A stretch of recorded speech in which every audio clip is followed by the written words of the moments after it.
Bonjour à toutes et à tous et bienvenue à cette table ronde consacrée aux objets connectés. Alors, qu'entend-on concrètement par objet connecté? Alors, essentiellement deux choses. Il peut s'agir d'IoT, c'est-à-dire des produits reliés à Internet qui traitent et transmettent des données, comme les montres connectées par exemple. Et à côté de cette première définition, il existe une autre réalité, en l'occurrence des objets auxquels on ajoute une touche digitale via l'intégration d'un QR code ou d'une puce NFC. L'idée de cet ajout étant de permettre un dépassement de fonction. Alors à l'affût des dernières tendances, le marché de l'objet média s'est engouffré dans le mouvement. De plus en plus de fournisseurs proposent des objets connectés au sein de leur catalogue. Et nous allons donc tenter, donc dans l'heure qui vient, de répondre à l'ensemble des questions que vous vous posez sur le sujet. Les 4 experts que nous avons réunis cet après-midi devraient nous aider à y voir plus clair. Sont présents autour de la table donc Alessandro Molesi, qui travaille pour BIC Graphique. Bonjour Alessandro. Également avec nous David Busca, qui est responsable commercial chez Prodir. Nous avons également Dorian Ham, qui travaille pour Senzu. Bonjour. Et également donc Yann Tamio, qui est responsable commercial chez Intemporel et Publitags. Voilà. J'ai une première question pour lancer le débat. Pour quelles raisons on peut décider de développer un objet connecté? Alors, je vais m'adresser peut-être à David pour commencer. Donc vous avez lancé un stylo connecté il y a 1 an et demi. Oui, et donc c'était pour savoir quelle avait été la genèse finalement. Pourquoi ce développement? Pourquoi maintenant? Comme vous l'avez dit en introduction, on vit dans un monde qui est de plus en plus connecté, évidemment.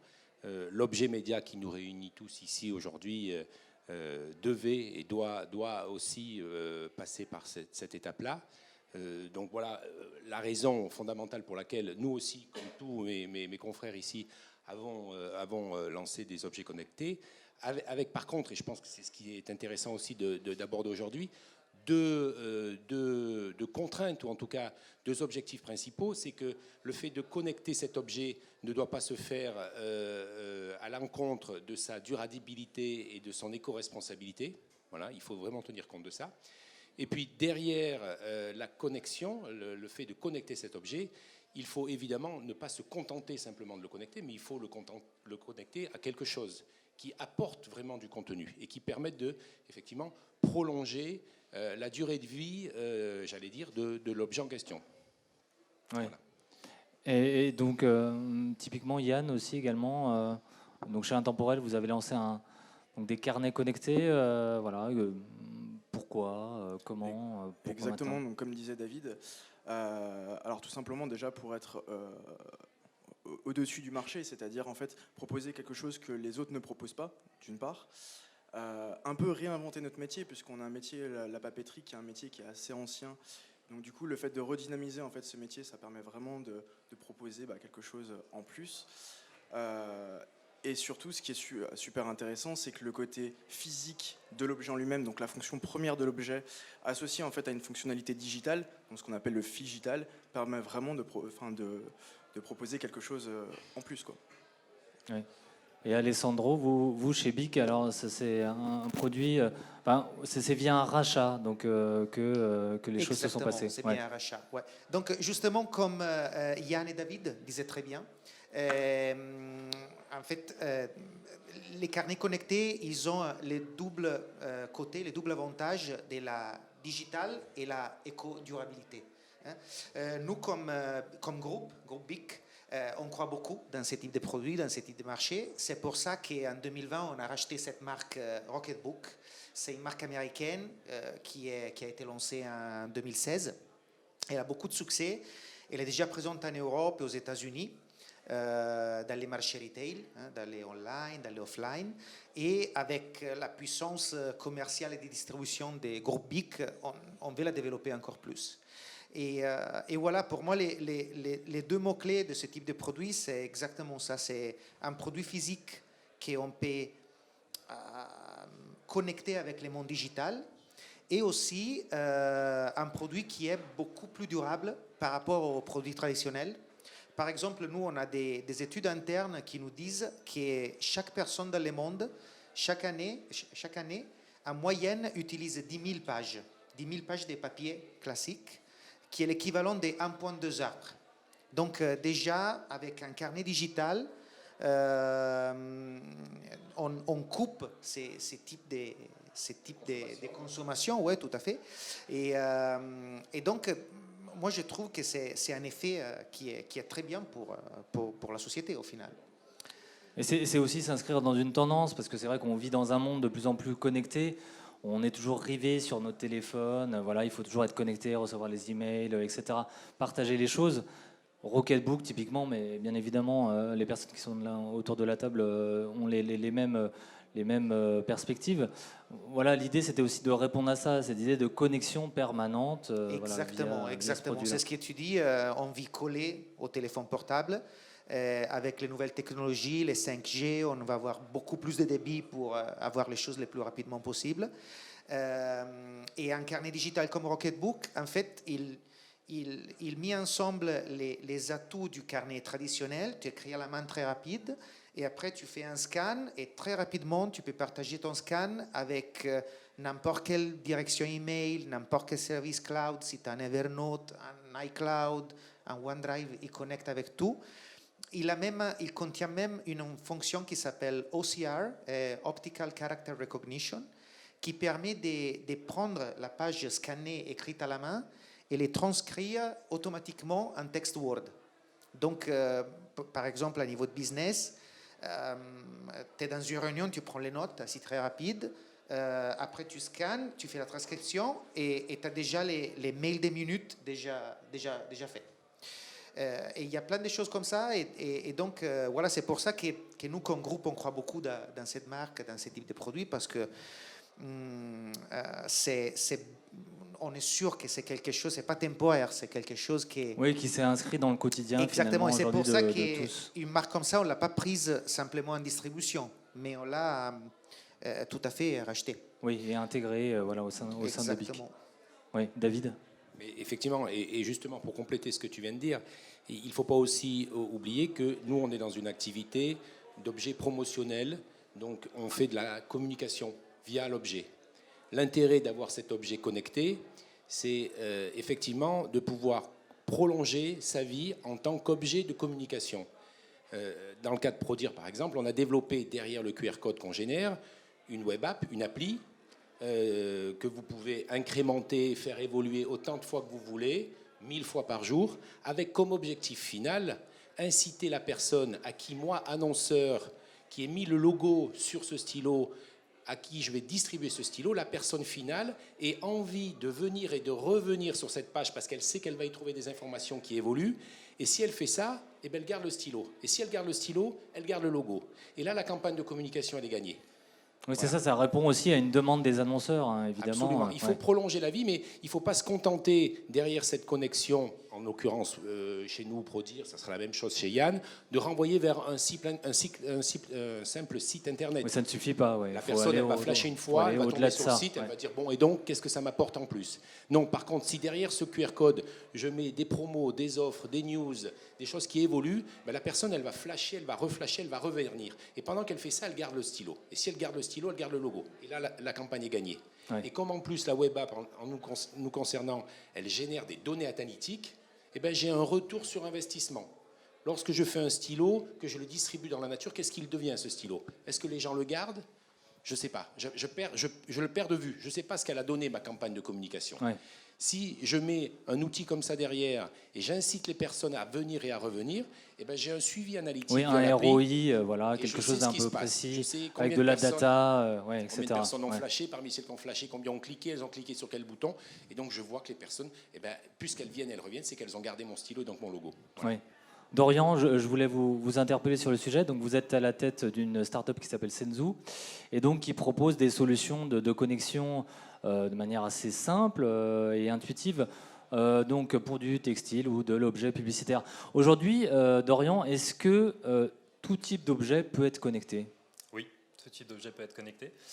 Justement, c'est ce qu'on fait avec Senzu. Nous, en fait, on répond à la demande des fabricants qui ont besoin de connecter leur objet justement pour leur donner la capacité d'enregistrer et retransmettre de l'information ou des fonctionnalités. Aujourd'hui, on a connecté différents types d'objets. Ça va du canapé au stylo. Le canapé, ça va plus être un usage domotique.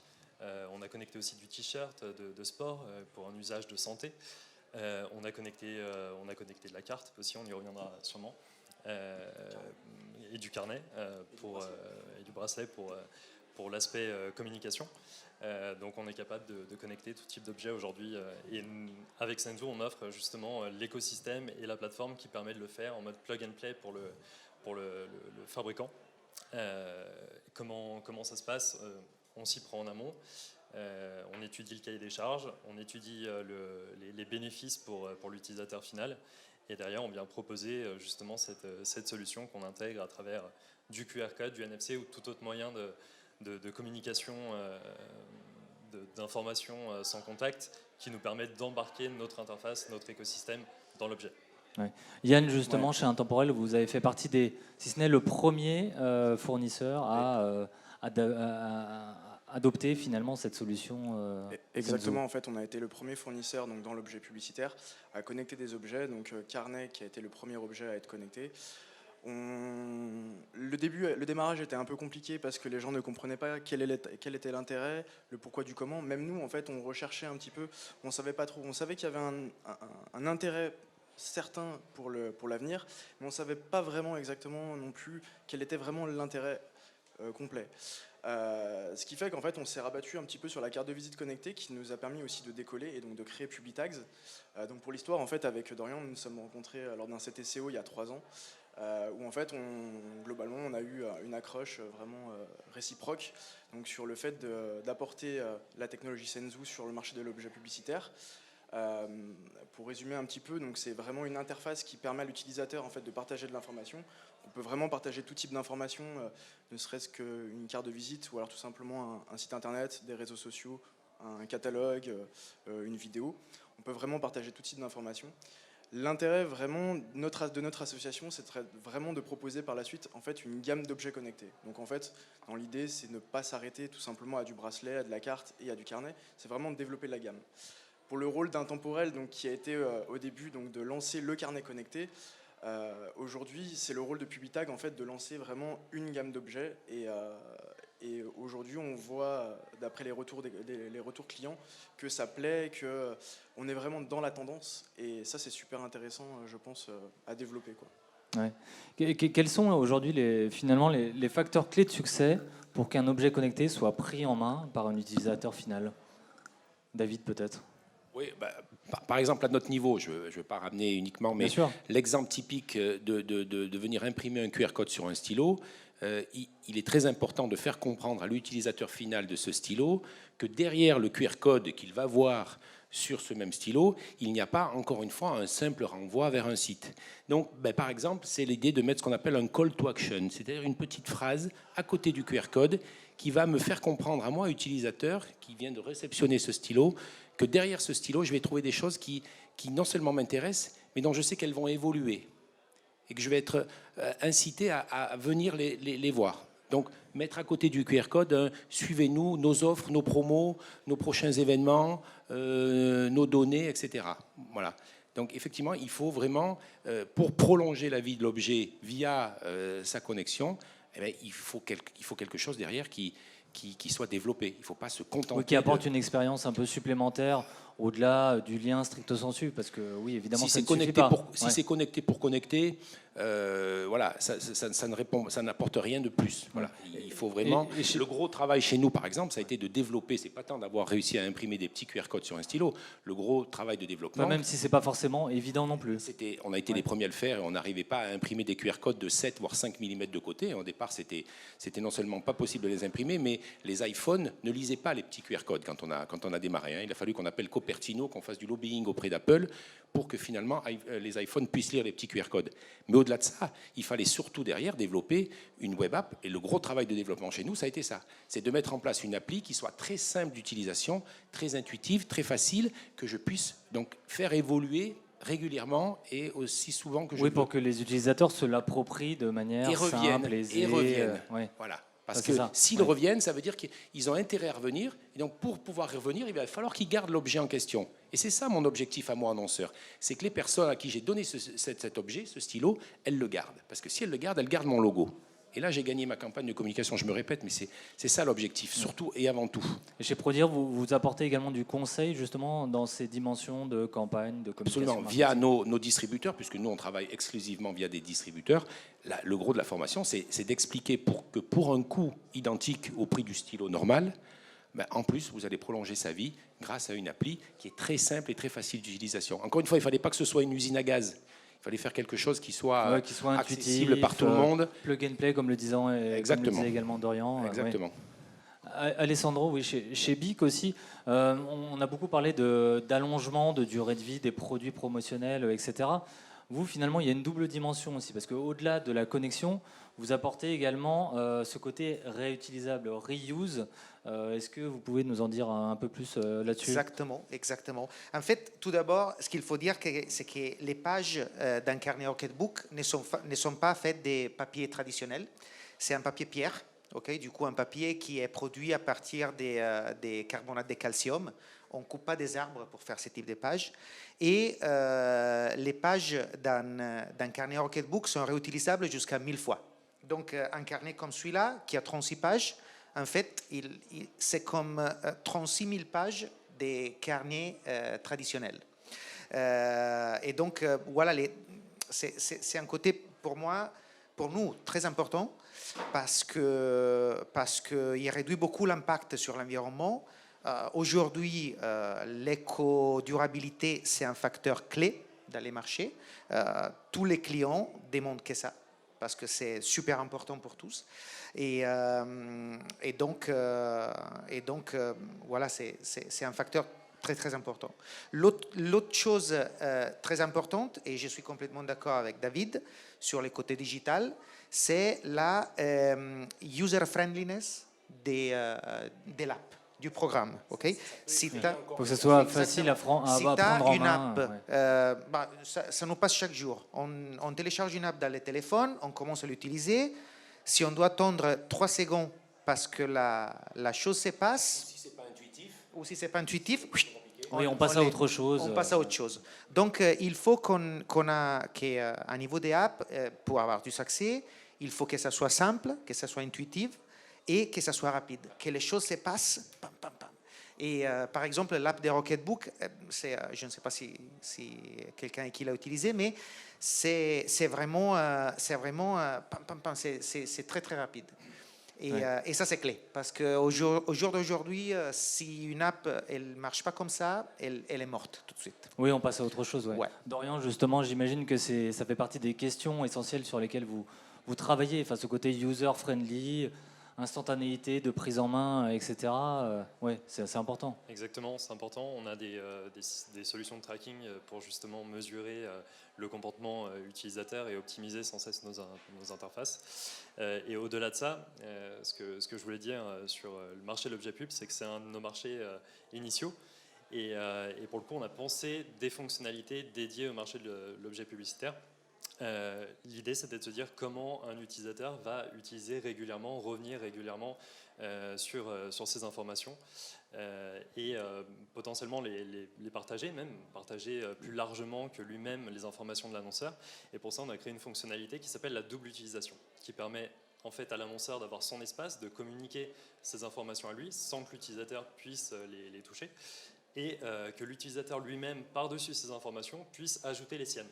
Donc en fait, ce qui va permettre de lui communiquer tout au long de la vie de l'objet ces informations, et en communiquant ces informations, il véhicule aussi l'image de la marque, et donc ça fait rayonner la marque beaucoup plus amplement que si l'objet touchait qu'un utilisateur final, que le porteur de Yann, vous vouliez compléter? Ouais, je voulais compléter ce qu'il a dit. En fait, on est sur de la communication en fait en toile d'araignée, c'est-à-dire qu'en fait, des clients communiquent sur celui qui a donné l'objet promotionnel.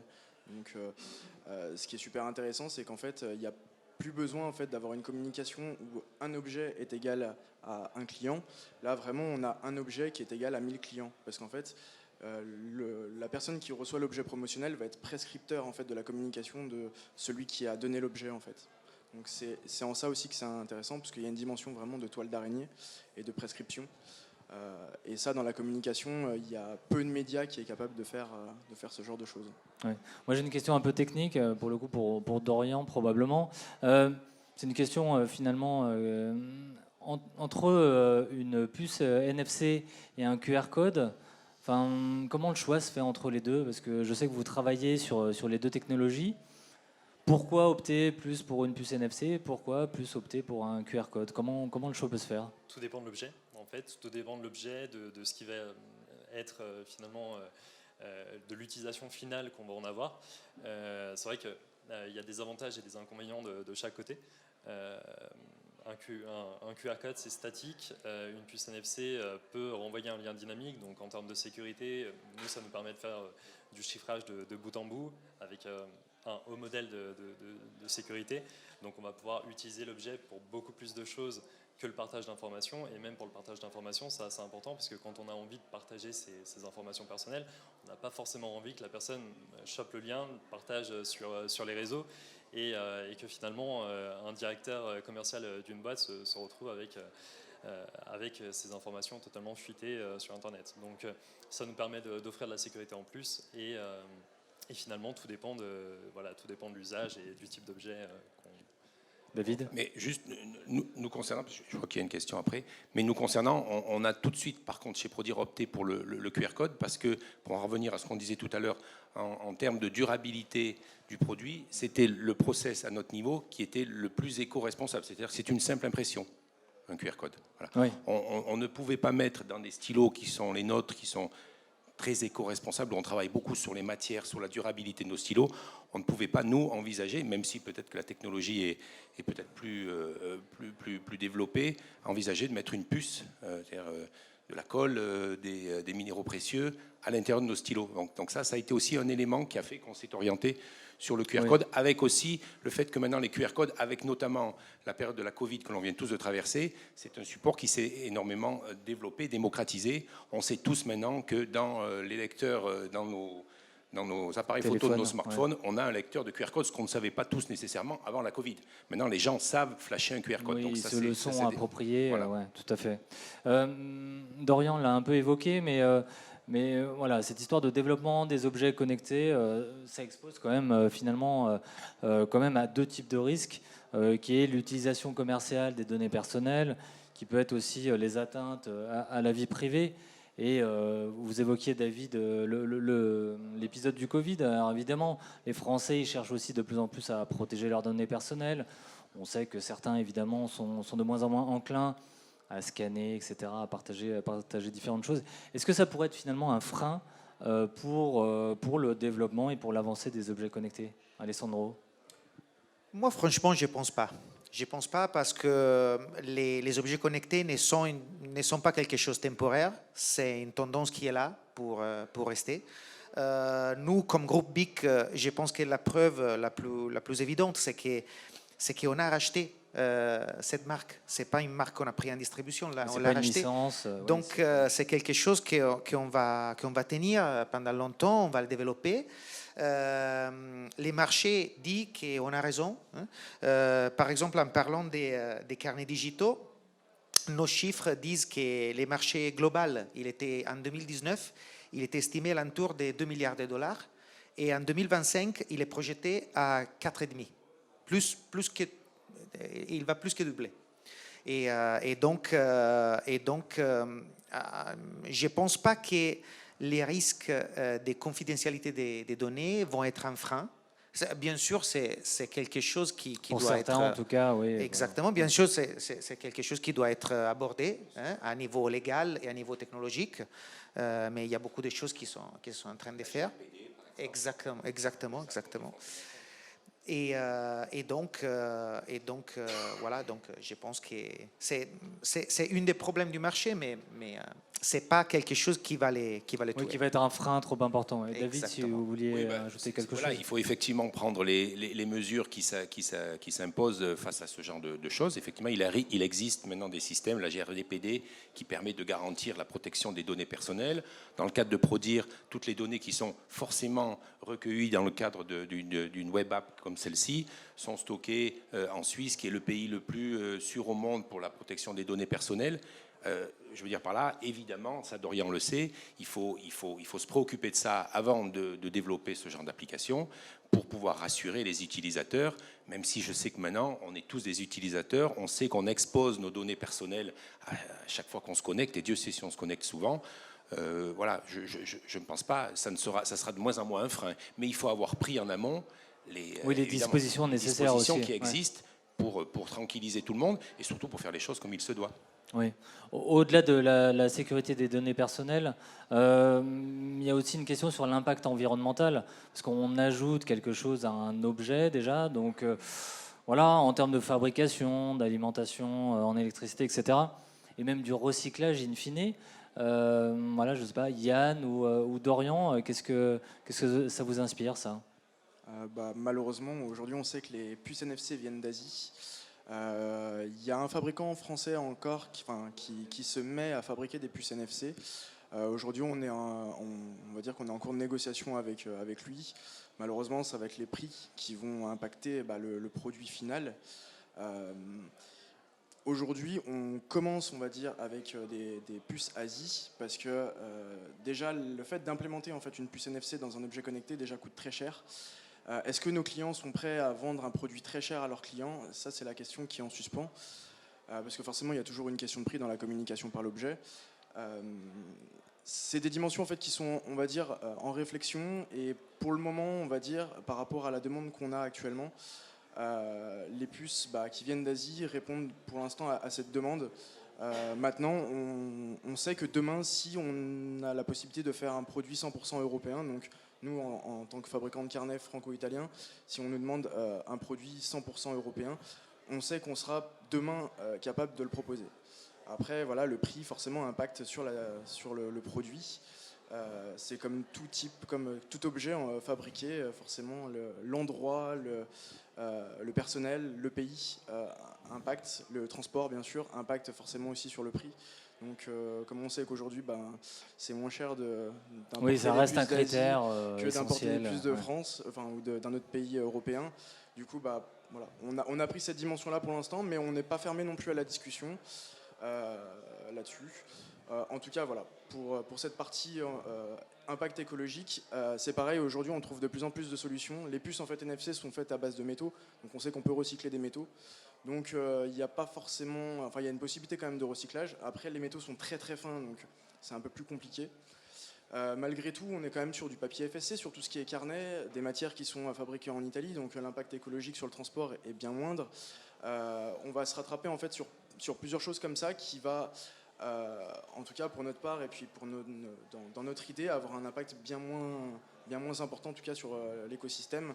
Et en fait, c'est en ça qu'on va se diriger, quoi. Ouais. Dorian, est-ce que vous avez un complément sur ces questions un peu techniques? Alors déjà, je pense que comme tout début de marché, forcément il y a des choses à travailler. Le sujet il est complexe, mais finalement on peut retrouver ça avec les voitures électriques aujourd'hui. Ce qu'il faut voir, c'est toujours ramener ça à une balance, voir d'où on part, ce qu'on gagne. On parlait de la sécurisation de bout en bout, on parlait tout à l'heure de la RGPD, mais finalement la RGPD ça ne veut pas dire grand-chose, ça veut juste dire en fait, qu'on avertit nos utilisateurs ce qu'on fait de leurs données, mais dans les CGU. Sauf que peu d'utilisateurs lisent ça. Donc l'idée c'est d'aller plus loin, d'offrir une solution sécurisée. Pour offrir une solution sécurisée, on passe par des puces NFC. Aujourd'hui, on sait en recycler une partie. Demain, on arrivera à totalement les recycler parce qu'on aura développé les outils pour ça, pour justement être capable de traiter des puces très fines et recycler tout ce qu'il y a à recycler dedans. Mais voilà, comme c'est un début de marché, donc il faut aussi qu'il y ait de l'engouement derrière pour qu'on puisse développer tous ces outils. Parce qu'on sait qu'en France aussi, on a toujours une filière recyclage qui a tendance à avoir un temps de retard, c'est-à-dire qu'on développe des produits formidables, mais derrière, on n'a pas forcément les infrastructures pour les traiter, et c'est vrai que c'est toujours un peu dommageable. Hein, donc, pour les traiter et pour les récupérer, c'est surtout ça le problème. Ouais, en termes d'économie circulaire, voilà, on a du mal encore à faire la bonne démarche, contrairement à des pays comme l'Allemagne ou la Suisse. Effectivement, là, on est en retard. Qui sont en avance sur le sujet. Oui, bien sûr. Ouais. Mais après, voilà, à quoi est-ce qu'on compare les puces NFC? Parce que si on parle de puces NFC, c'est aussi d'ailleurs parce qu'il y a un gain sur tout ce qu'on va pouvoir transmettre. Donc on va pouvoir aussi mettre ça en parallèle avec la réduction de l'envoi de mail. On va donc économiser aussi l'espace de stockage parce que quand on envoie un mail à 100 personnes, en réalité c'est 100 mails qui sont stockés sur les serveurs, donc ça prend aussi de la consommation d'énergie, etc. Donc il faut toujours relativiser et, voilà, Et raisonner en termes global. en termes global et voir ce qu'on y gagne. C'est pour ça que ton exemple sur la voiture électrique, c'est un bon exemple. Ce qu'on gagne d'un côté, on le perd peut-être de l'autre et vice-versa. Après, voilà, début de marché, donc on va gagner à évoluer là-dessus. C'est pareil en fait sur le recyclage. Il y a plusieurs choses aussi des fois qui impactent. Par exemple, moi je parle du papier parce que je suis dans le papier. Un papier recyclé, pour recycler un papier, l'impact environnemental est bien plus important qu'en fait de tout simplement couper un arbre et après de le replanter. Donc, surtout quand on utilise des papiers à certification, donc PEFC, FSC, pour ceux qui connaissent, c'est des certifications donc, données d'une part par le monde et puis d'autre part par l'Europe. Donc globalement, quand on est sur des papiers, donc, pour notre part là-dessus, on sait pertinemment que l'impact écologique est bien moins important que si on utilise des papiers qui ont déjà été trempés dans l'eau, reblanchis et après réutilisés. Et l'impact écologique en fait est bien moindre que de couper un arbre, enfin est bien plus important que de couper un arbre et puis de le replanter derrière. Oui. Pour conclure, est-ce qu'on peut affirmer finalement, peut-être une question pour Alessandro, mais pour tous évidemment, mais commencer par Alessandro, sur le fait que les objets connectés, est-ce qu'ils représentent véritablement le futur de l'objet média? Ou est-ce que c'est finalement juste un plus qui n'est pas forcément indispensable? Est-ce que vous y croyez fermement? Nous, on croit qu'il y a beaucoup de croissance avec les objets connectables. Si c'est vraiment le futur du produit promotionnel, ça, on ne peut pas dire. Parce qu'il y aura une partie des marchés qui sera toujours liée aux produits traditionnels. Okay, ce que je les vois pas mal. Bien sûr, ça va apporter beaucoup de croissance. Ce n'est pas quelque chose qui va se terminer demain, ça c'est clair. Et je pense qu'à long terme, les deux choses vont convivre ensemble. Ouais, David? Oui, moi pour répondre à la question qui nous réunit aujourd'hui, c'est évidemment pas un marché de niche, c'est évidemment un marché d'avenir qui se développe et qui va encore se développer, qui va devenir la norme, qu'il va falloir, nous, fabricants, pouvoir proposer systématiquement, pouvoir offrir. Maintenant, je ne pense pas non plus que ce soit, ça va dépendre du support, mais moi je ramène ça au stylo, puisqu'on est dans ce domaine-là, qui va être l'avenir impératif, passage obligé, pour faire survivre l'objet, le stylo en question. Oui, le physique stricto sensu va se suffire à lui-même aussi. Je pense que continuera à suffire à lui-même. Après, l'évolution du marché dans un siècle, je ne sais pas, mais voilà, dans un premier temps, ça sera pas. Si l'objet n'est pas connecté, il n'est pas condamné. Oui. Voilà, c'est ce que je veux dire. Yann? Moi, contrario, je pense le contraire. Je pense que c'est vraiment l'avenir de l'objet. C'est-à-dire qu'en fait, on a la première utilisation de l'objet. Donc, pour le coup, un stylo, un carnet aussi. Qui permet d'avoir une fonctionnalité première, et après on a la deuxième fonctionnalité qui permet vraiment d'aller plus loin, alors d'une part dans la communication, mais tout simplement pour le partage d'informations. Ce qui est super intéressant, c'est qu'en fait on va pas se contenter d'avoir un simple objet, on va vraiment avoir en fait un objet qui apporte quelque chose en plus, et ça je pense que c'est très intéressant. Maintenant, est-ce que le monde est prêt à recevoir ce type d'objet? Je pense qu'il est beaucoup plus prêt en post-Covid qu'avant le Covid, puisqu'on a pu le voir, notamment les solutions connectées se sont énormément développées. On a vu ça dans les restaurants, par exemple, avec des QR codes qui étaient sur les tables. On l'a vu. Oui, les gens se le sont appropriés, c'est ce qu'évoquait aussi David. On le voit de plus en plus dans les transports, avec des cartes sans contact, par exemple.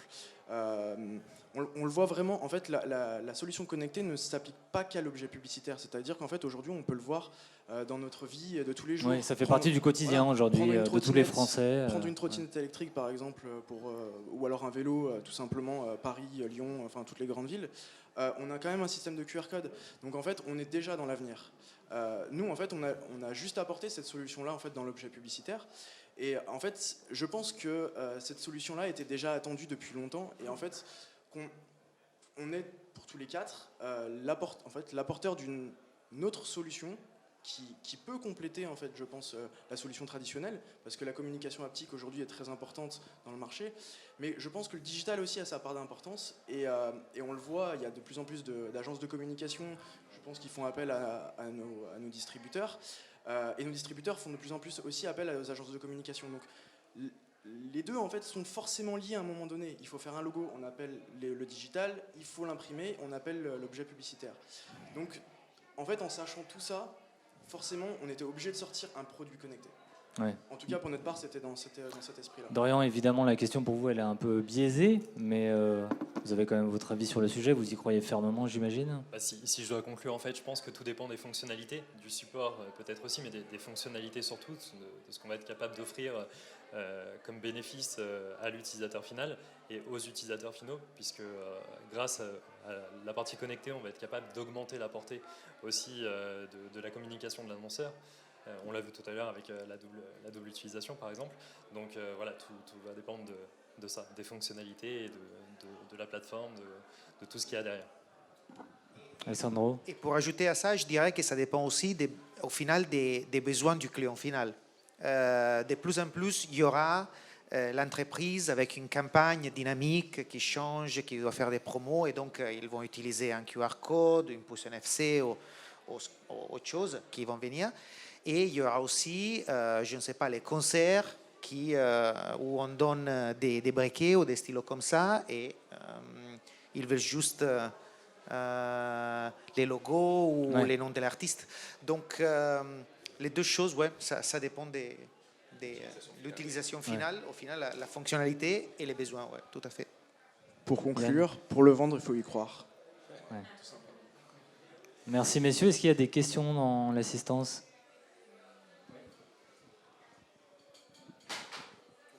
Frédéric, Société Abaca, basée sur Bassin-Arcachon. Une question à Dorian. J'ai des clients, par exemple, dans des maisons de cognac, donc qui ont des grosses communications vers leurs viticulteurs, qui ont des beaux budgets. Est-ce qu'on peut créer, et là on parle de carnet, de stylo, de carnet, de puce, donc un autre produit? Et est-ce qu'on peut venir vers vous, ou je ne sais pas, après d'autres collègues, d'autres copains, mais dans l'idée de créer un produit avec eux?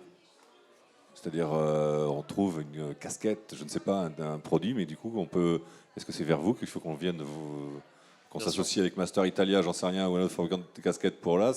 Est-ce que c'est vous? Est-ce que, voilà, la question de créer un produit spécifique par rapport à une utilisation spécifique. Et connexion, bien sûr, on est d'accord, hein, le thème d'aujourd'hui. Senzo est là pour ça, justement. On a créé un écosystème en fait, où on retrouve une plateforme dédiée aux fabricants pour que justement ils puissent connecter leurs objets, une plateforme dédiée aux développeurs pour aussi ajouter des fonctionnalités spécifiques à ces objets ou à proposer à la communauté d'utilisateurs, et une plateforme pour les utilisateurs finaux qui viendront utiliser ces objets connectés. Donc tout à fait, on est là pour ça. On a un système de licence pour nos partenaires fabricants et on peut tout à fait avancer sur ce type de projet.